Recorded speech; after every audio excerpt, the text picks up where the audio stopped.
Hi, welcome to my YouTube channel. Today, in this video, we are going to talk about some series of questions that I've been getting lately for people asking about childcare in Canada, how we manage taking care of the kids, being a family of 4, plus working, and also if the kids are going to school already, blah blah blah. And cost of childcare. Yeah. So talking about childcare, so I got one question that said that I should check it, but it's okay. That said that what's the cost of childcare in Canada?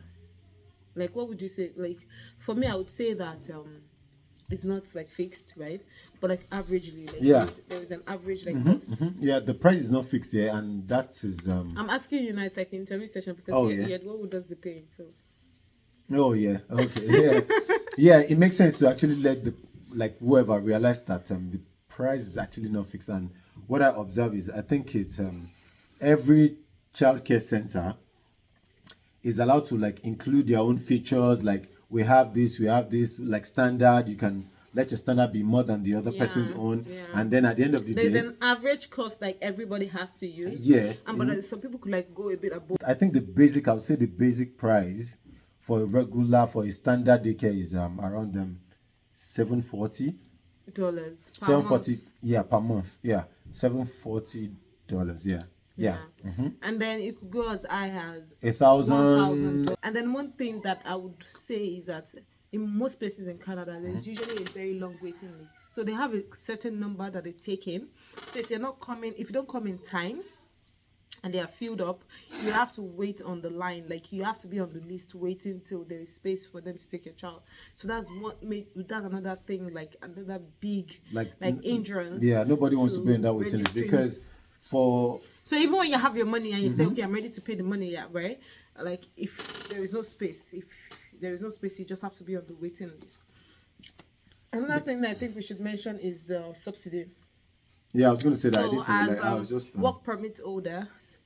So it was when we got here. Yeah, we realized we realized that okay, as a work permit holder, you get subsidy from the government. So, which initially, we thought it was going to be around the whole like study permit actually gives you everything. Yeah. But on getting here, then we asked about childcare subsidy from the government. So as a student, I'm the primary applicant, but as a student, I do not get child support from the government. We were told it is offered to those with work permit, open work permit. So because my husband has an open work permit, it gets subsidy, gets childcare subsidy from the government. So the way it works is you enroll your child, you fill the form online, the government is going to write to the daycare where you have enrolled your child and be sure that of course your child is there. The government is going to pay directly to this daycare, not to you. They're going to pay directly to the daycare. So let's say the cost of childcare for you in a month is $800. Government is going to pay how much? Around $260, $266, I think. Yeah. So you're getting $260 off, or $260 off your $800. And the process is actually very simple. You need to have a daycare first that you have walked into, and they've offered to actually take your kid, and then that's it. Coming for the first time, you come in, we exchange our money from back home into dollars so that we can have some place to spend it. If we get here and you want to pay for daycare with the money you have brought in, it's going to be so much on you. Start converting to naira, it's a lot of headache. So the best thing and the best advice my husband always gives to people when we have people coming is, the first thing he says is get a job. No matter what kind of job it is, get a job first. The most important thing is for you to start earning in dollars. If you start earning in dollars, it will be easy for you to do pay bills, do transactions, and spend. Yeah. Because you're not spending the naira you've converted. Because of course we all know what the exchange rate is saying. On that part, no matter how little it is, no matter how little the job any kind of job, you just need to start. So when we came in, my husband started with a night shift job, just so he could stay with my son during the day when my daughter was in school and I was in school as well. And then after that, transitioning and settling down, then we moved on to other jobs. I also picked up an holiday job of what's it called, like store sales rep, right?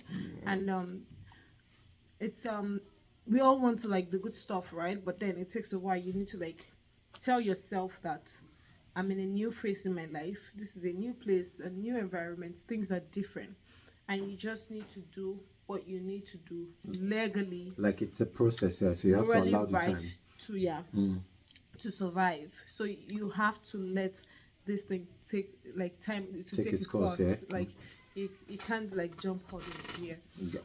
So another thing that just came to my mind is talking about childcare and why you have to enroll my child in childcare, blah blah blah. I know someone reached out to me and was saying that because they asked about school, and I said if your child is not 5 years old yet, they would not take them into school, except maybe they have a developmental delay.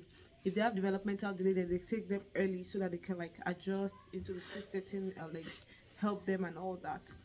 And that's just even still 4 years old, 3 plus 4 years. That is not totally free. We pay $80 for early. It's called ECDP, Early Childhood Development Program. So it's like pre-kinder. Yeah, right? less than 5. Yeah, less than 5 years old. So $80 per month. Yeah. Yeah, per month. But kindergarten up is free. Yeah, so 5 years, like kindergarten so if your up, child free. is 5 years old and you come into the country, you can enroll your child For free. in school for free into kindergarten. However, here in Fort Mcmurray, where we are, it's half day. It's not a full day program for kids. Kindergarten and ECDP is half day. So they resume school 9 a.m. and they close like 11:45. That's for the morning a.m. for morning session. They have morning and afternoon session. You can only do one. You can do morning and afternoon. So that person asked me that, can't my child stay in school when they close till like when I close from work? No. As a matter of fact, they close 11:45. If you're not there by 11:50, the office will put a call through to you and say, why haven't you come to pick up your child? And if this is like consistent and happens a lot, they might have to lodge complaints to social services. Yeah, that's not good. And that's not good for you. So you have to pick up your child. You cannot leave your child with anybody. So it brings me back to daycare. So if your child is doing half day, as much as they are 5 and they've started school, but they're doing half day, they still have to go to daycare after school. Because you have so to work. What you now do is, aside the daycare you have paid, you cannot leave work to go pick them up to take them to daycare. You have to pay for like daycare school bus. There's usually school bus shuttle in daycares that daycares run. So the daycare will help pick up your child from school and take them to daycare, where you pick them up in the evening. And that school bus is not free. We're paying like how much? $100 or $150? $150 a month for the daycare to pick up our kids from school. We drop Malika off at school at 9. We drop Abdullah off at that 9 as well, like 9:05. So he is like at the daycare throughout. Malika that is at school that does half day. When she closes at 11:50, the daycare bus goes to pick her from the school, then take her to the daycare. The same daycare that our brother attends as well. So they're usually there up until like 5 p.m. 5 p.m. By then, I'm usually the one like done with work. Who picks them up? Yeah, so I go to pick them up, and that's how we have like the day in circle. Now I was going to talk about now we got here last year August 2022, and you started working October, right? September, but you were doing like night shift. That was so Abdullah was not enrolled at that time. Yeah. So the kids attended daycare from October till January 2023. Yeah, right. Yeah, so we decided to withdraw them from daycare January 2023 because why? Should I say because I got a flexible job? Does that make sense? Yeah. Why did you get a flexible job though? Why? That just makes sense. Anybody who wants to like we decided to. My husband sacrificed to get a more flexible job. It wasn't paying as much, right? That's the sacrifice we made. Yeah, it is because we both did not like. We agreed like we both discussed about it, and we both agreed that we want to both be the working parents. You don't have time from morning till like in the evening. She doesn't have time from morning till in the evening, and the kids are always going to school, from school get picked up by the daycare, and they usually they stay at the daycare throughout till the evening. So we don't want that routine for our kids. We actually want to be part of their lives, like especially now that they're growing up. Why you say that? Wait, when you excuse me.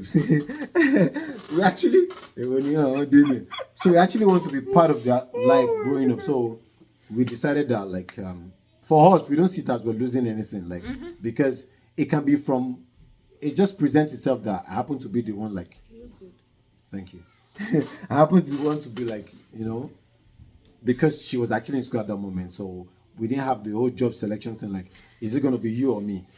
Like, I guess the finger was just pointing at me already, because you were in school. And now, I think the course has kick-started already, so there was no, like, turning it back, because, like My I said... My husband always says, you chase your career. Okay. That part actually made it easy. I don't know if that sounds good, but it's good for me. So, of course, because like raising the kids right is very important to us, especially in this country, and they're abroad. I don't know. Spending quality time with them is very important to us. And for us, like, it's something that has been right from when we had them even back home. It has always been like, parenting is our life. It's not a major part. It is our life. We have them already, and we need to do it right by them, by the society, and by God. We need to do it right. So it's a sacrifice we had to make to have flexible time. So we withdrew them from daycare because it wasn't the best. If you can afford it, it's not everybody who can afford it, but we felt we could afford it. It wasn't a choice for us. When people ask me, can I work and with the kids, how can I manage the kids? It's not expensive. It's a matter of priority. You can work with the kids. All you just have to do is enroll them in a daycare, in a childcare center. Can you work and have them at home and blah blah blah blah? You know what? You cannot eat your cake and have. No, that's not all. You cannot eat your cake and have it. You can't have the best of both worlds. You can have like the good of both worlds, right? But ultimately, like, we just prayed for guidance. We purified our intentions. Like, this is what we want to do. And this is what we want to do. So we wanted it, and I was like, I was still being on a job, then still scouting for another one. Yeah. To see the money might not be very good. Yeah. But we have the kids, we have our family, and alhamdulillah, and the money part. Listen, the money might not be good. I feel like everybody can just do their maths, like in the sense that, like, if the job is not paying well, it depends on how you define it. I say it as your job is paying well, but at the end of the day, you end up paying for daycare. You take half of that money, 100,000 a month. In that 100,000, you pay 30,000 for childcare. You pay 40,000 for house rent. Okay. And then you try to get like money and eat from the rest. You want to save, you still stock the house. You practically do not have savings. Yeah, I did. You practically do not have savings, right? So now I'm just saying, like, you would want to save. So now you go for a job of 70 or 80,000. Yeah, and you don't get 70,000. You don't pay for childcare. You only pay for like 30,000 of house rent, and then you buy food, and then you save. And that's it. So at the end of the day, it's like you go for a lesser paying job, but you get to and you still have time for your family. Yeah, you still have time for your family. So it's like you just have to wait. Do you want to make so much money to pay for childcare and to pay for all those things and still not have quality family time, or you want to make the figures to do the things you need to do and have time for your family? The raw figures you just did. I think all that even depends on like how many like children you have. You know what? We're just basically. So, someone asked me, how do we teach Islam to the kids? Okay, so what came to my mind when that person asked me was rather, the person said, how do you teach Islam to the kids in that place with the whole thing that is going on? Like, the Western world is really like very different from where we are coming from. Our culture and social values are different and blah blah. And what came to my mind was, I don't expect the society to teach my kids Islam. it is my duty to teach them Islam in my house. So that the society is doing this and doing that. Yes, that's what, like, I knew that the society was like that before I came in here. I didn't come here. I'm not in Saudi. I'm not in an Arab country or an Islamic country where Islam is everywhere. Even in those places, you still have to teach your children about God in your own house, right? It is your job. It is my responsibility. So as much as possible, I try to do everything that I can do to teach them morals in the house.